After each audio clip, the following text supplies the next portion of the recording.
Welcome back to the Curiosity Exchange. If degrees are being questioned, we must go deeper. What does accreditation even mean in the AI age? As AI can now write essays, solve exams, and generate solutions, traditional exams raise a key question. What are they really measuring today? In the AI age, accreditation may need to shift toward simulations, real world problem solving, teamwork, ethics, and continuous competency tracking. The future could move toward dynamic, lifelong validation through portfolios and ongoing ecosystem based verification instead of one time institutional credentials. Professor Roussel, when we accredit someone, what are we truly validating? Yeah, I mean, AI is certainly going to revolutionize higher education. The first perception of AI by higher education institutions has been very negative. It's also a very powerful tool to learn.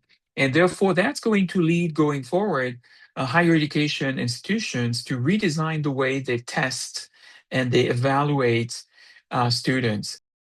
I mean, and also because so far what we discuss is higher education institutions, that is the institutions we know today, the existing ones. But I think there's going to be new entrants in that higher education world. There's going to be new types of institutions entering, especially tech companies.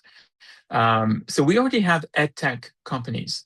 So companies which have mastered higher education by partnering with higher education institutions, but they have, let's say, a technology platform, for example, making online uh, uh, degrees possible and online learning experience possible and very much high quality. And those edtech will incorporate with and will integrate um, well, I mean, a lot of AI solutions, going forward. And I suppose that the future is going to be also a future where those new entrants will take a wider space in higher education. And so that would be sort of not a radical change, but a substantial change nevertheless, because you would have those new entrants taking a bigger share of the higher education market. But I think there could even be more radical changes if you go beyond educational technology companies, what to call the ed tech, because you could think of a different way of measuring credentials, because that was basically the starting point of our conversation, is that degrees were basically the only way, or at least of the only way of measuring credentials. You could say that also there is the professional experience. So for senior executives, for example, obviously the way you measure credential and skills is going to be based on the professional experience that this particular executive has accumulated over time. But when it comes to, say, younger um, professional, then obviously the degree is going to be very important, and it tends to be very important, even in the mid-career level. And so the degree was the only way to signal competence, skills, diligence, and so on. And we can see probably that we can at least foresee, or we can forecast that in the coming years, there's going to be another way of measuring skills, competence, diligence, and that instead of having degrees provided by higher education institutions that could be in partnership with edtech, in a classic model, or in partnership with edtech. So that's I would say, quite classic way of doing it, because it's always about producing degrees. But we could have a system where there's going to be a alternative way of measuring skills, competence, and diligence, whereby, for example, in some technical fields, let's say IT, for example, Um, Tech companies could basically design sort of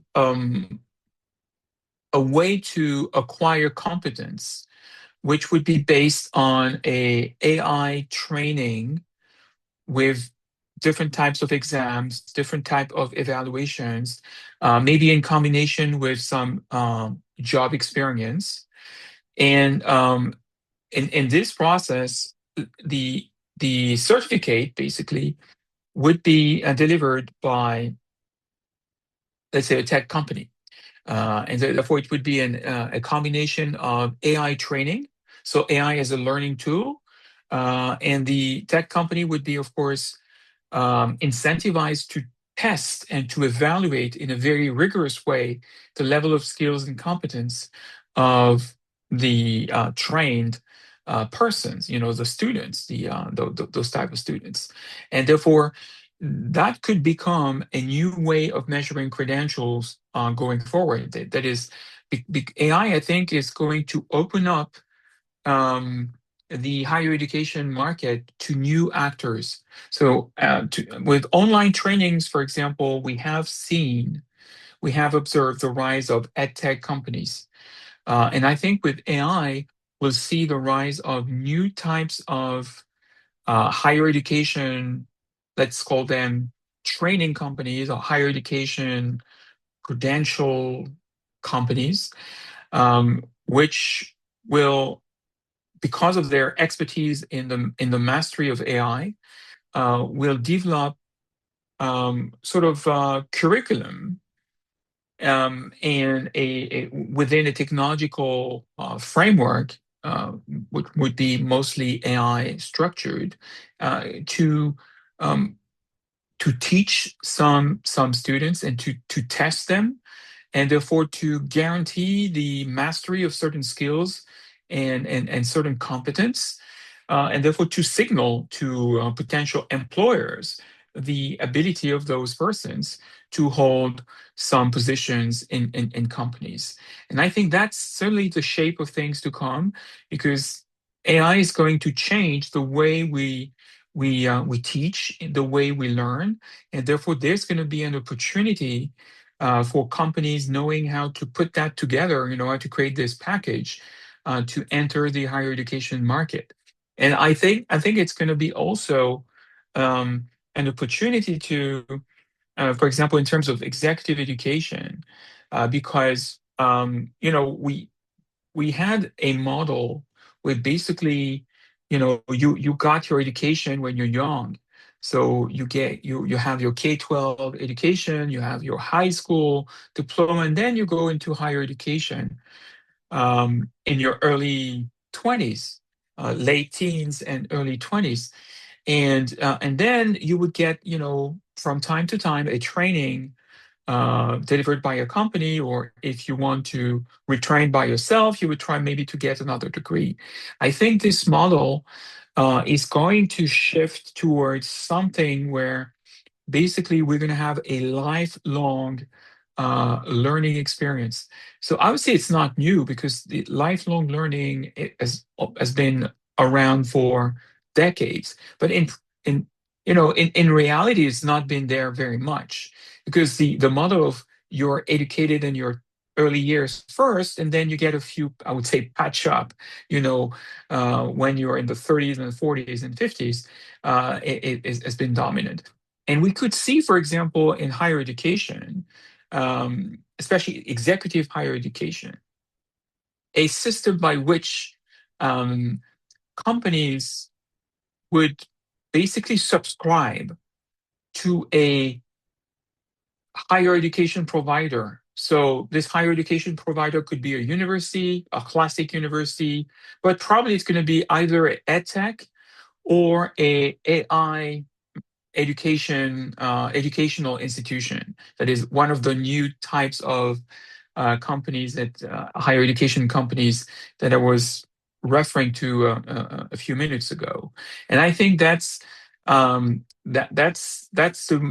could be the way to move forward in terms of higher education. That is, if you're a company and you want to train your your staff, your managers, your top executives.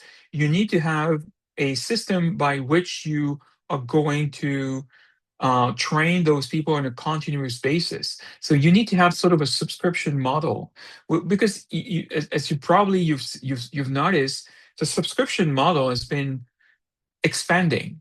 It's for example, if you look at Netflix, for example, you're not going to rent. It's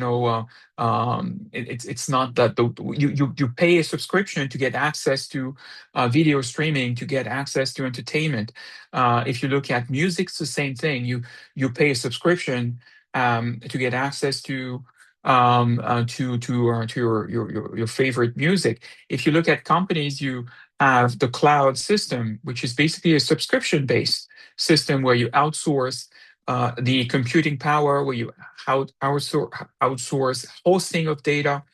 Look at the SaaS, software as a solution. Same thing. You outsource those softwares and you pay a subscription to get access to the service that this software is going to provide your company with. So I think that could be a model as well to move toward a executive higher education, which would be a subscription based. Therefore, a company would subscribe to a higher education platform, which would deliver training to its executives, its managers, its employees on a regular basis to keep them, sharp and on top of the game.